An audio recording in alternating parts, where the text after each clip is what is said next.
بسم اللہ الرحمن الرحیم۔ شروع اللہ کے نام سے جو بڑا مہربان اور نہایت رحم کرنے والا ہے۔ السلام علیکم ورحمۃ اللہ وبرکاتہ۔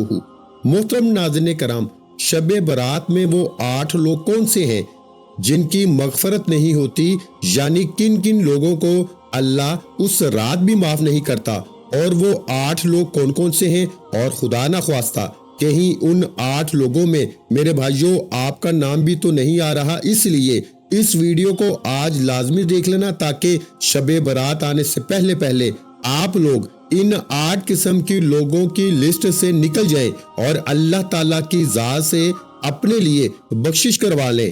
اور اسی کے ساتھ ہم آپ کو بتائیں گے شب برات میں دعا کس طرح کریں کہ دعا قبول ہو جائے، اور یہ بھی بتائیں گے کہ شب برات میں ہمارے پیارے نبی صلی اللہ علیہ وآلہ وسلم کیا عمل کرتے تھے اور شب برات کیوں مناتے ہیں۔ تو ایک ہی ویڈیو میں بہت ساری معلومات ہوگی، آپ اس ویڈیو کو لائک کریں یا نہ کریں، بس اس ویڈیو کو آپ نے پورا ضرور دیکھنا ہے۔ شعبان اسلامی سال کا 8واں مہینہ ہے، اور یہ وہ مہینہ ہے جس میں بندوں کے اعمال اللہ تعالیٰ کی بارگاہ میں پیش کیے جاتے ہیں، اور یہ مہینہ رمضان کے قریب ہے۔ اسی لیے جب بھی یہ مہینہ آتا تو ہمارے نبی محمد مصطفیٰ صلی اللہ علیہ وآلہ وسلم یہ دعا فرماتے تھے کہ اے اللہ ہمارے لیے رجب اور شعبان کے مہینے میں برکت عطا فرما، اور ہمیں رمضان کے مہینے تک سلامتی کے ساتھ پہنچا دے۔ اور آپ صلی اللہ علیہ وآلہ وسلم زیادہ تر نفلی روزے شعبان کے مہینے میں ہی رکھتے تھے، اور اس کی وجہ آپ فرماتے تھے کہ اس مہینے میں ملک الموت یعنی موت کے فرشتے کو ان لوگوں کے نام لکھ کر دیے جاتے ہیں جن کی روح قبض کی جائے گی جو اس سال مر جائیں گے۔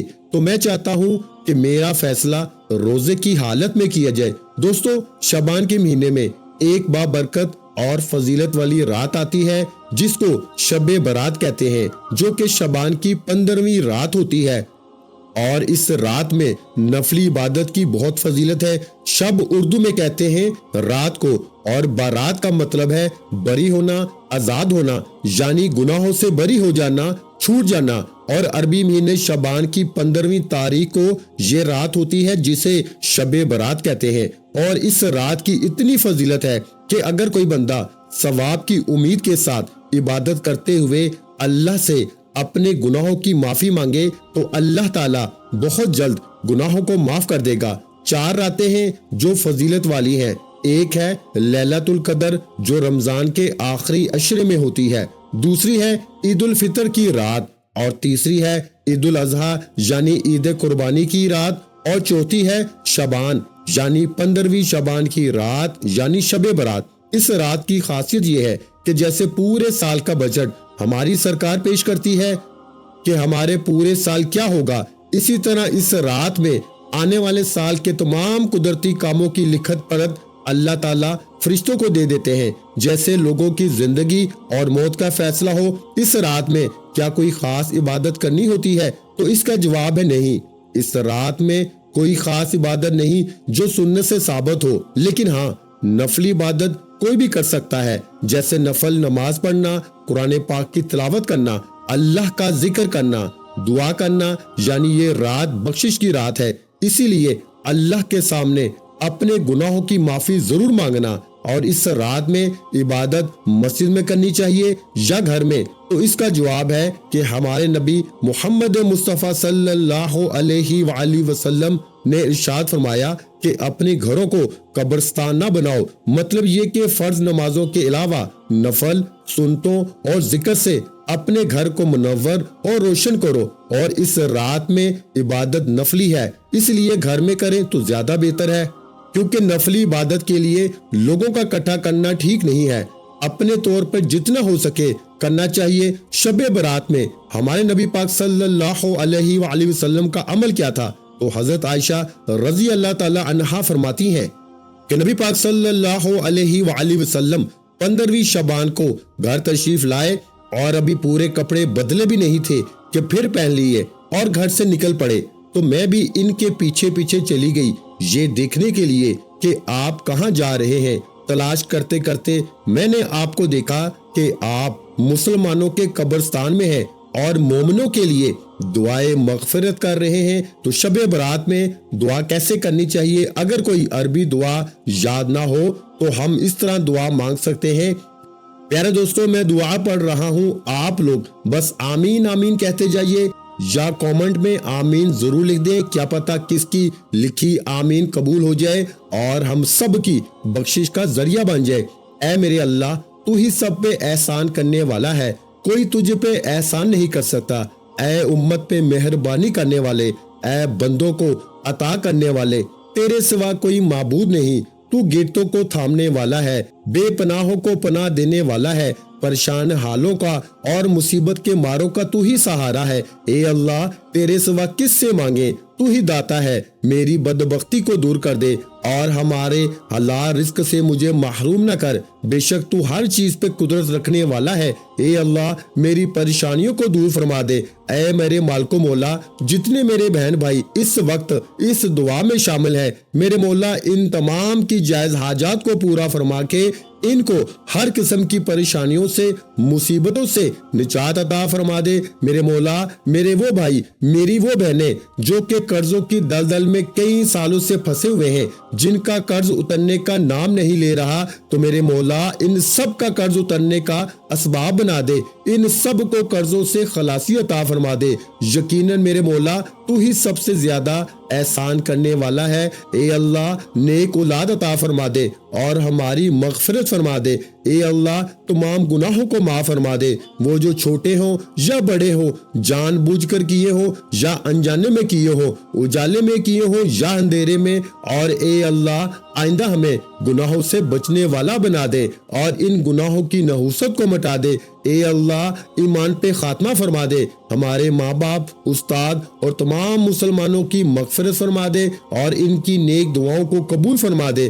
اے اللہ، ہمیں مانگنا نہیں آتا، ہمیں وہ سب عطا فرما دے جو نبی پاک صلی اللہ علیہ وآلہ وسلم نے تجھ سے مانگا، اور جن چیزوں سے ہمارے نبی پاک صلی اللہ علیہ وآلہ وسلم نے پناہ مانگی، اے اللہ ان تمام چیزوں سے ہمیں پناہ دے دے، آمین یا رب العالمین۔ پیارے دوستو، اس رات میں ان 8 لوگوں کو بالکل بخشا نہیں جائے گا، یعنی اللہ تبارک و تعالیٰ ان 8 لوگوں کو اس مبارک رات میں بھی معاف نہیں کرے گا۔ تو وہ 8 لوگ کون سے ہیں؟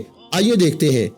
نمبر 1، مشرک، اللہ کے علاوہ کسی اور سے فائدے اور نقصان کی امید رکھنا اور اللہ کے علاوہ کسی اور کو پوجنا اور اس کی عبادت کرنا۔ ایسا شخص اس رات میں بھی بخشا نہیں جاتا جب تک وہ توبہ نہ کر لے، اور اسی کو مشرک کہتے ہیں۔ نمبر 2، دل میں کینہ رکھنے والا۔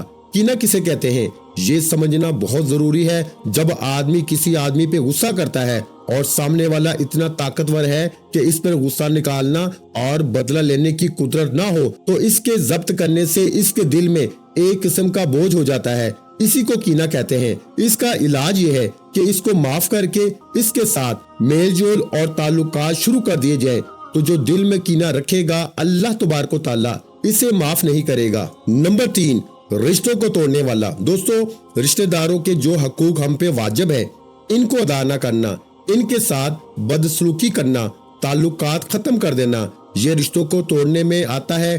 ایسا شخص اس رات میں بخشا نہیں جائے گا۔ نمبر 4، شلوار ٹخنوں سے نیچے لٹکانے والا۔ پجامہ شلوار ٹخنوں سے نیچے پہننے کے بارے میں حدیث کا فرمان ہے کہ اللہ تعالیٰ ایسے شخص کی طرف نظر رحمت نہیں فرماتا جو اپنا پجامہ یا شلوار ٹخنوں سے نیچے لٹکائے۔ اس عمل کی وجہ سے بندہ اپنی بخشش نہیں کروا پاتا۔ نمبر 5، والدین کا نافرمان۔ اس رات میں اللہ کی رحمت سے محروم رہنے والا شخص وہ بھی ہے جو اپنے ماں باپ کا نافرمان ہے، جو اپنے ماں باپ کو جھڑکیاں دیتا ہے، جو اپنے ماں باپ پہ چلاتا ہے، غصہ ہوتا ہے، تو اس نافرمان کی کبھی بخشش اللہ تبارک و تعالیٰ اس مبارک رات میں کبھی نہیں کرتا۔ نمبر 6، شرابی۔ دوستو، شراب اور نشہ اسلام میں حرام ہے اور شراب اور نشے کا عادی شخص معاف نہیں کیا جائے گا۔ نمبر 7، ناحق قتل کرنے والا۔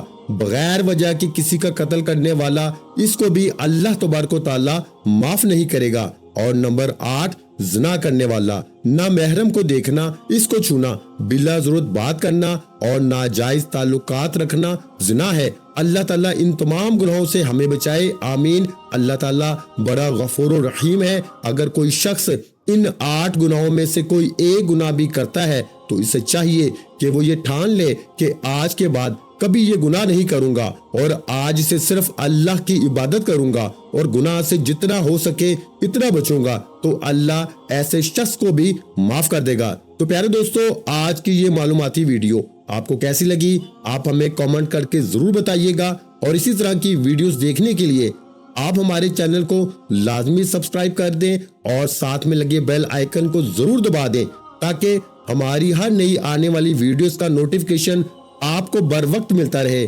اپنا بہت سا خیال رکھیے گا، مجھے اپنی دعاؤں میں یاد رکھیے گا۔ ملتے ہیں انشاءاللہ العزیز ایک اور نئے وظیفے کے ساتھ، اس وقت تک کے لیے خدا حافظ۔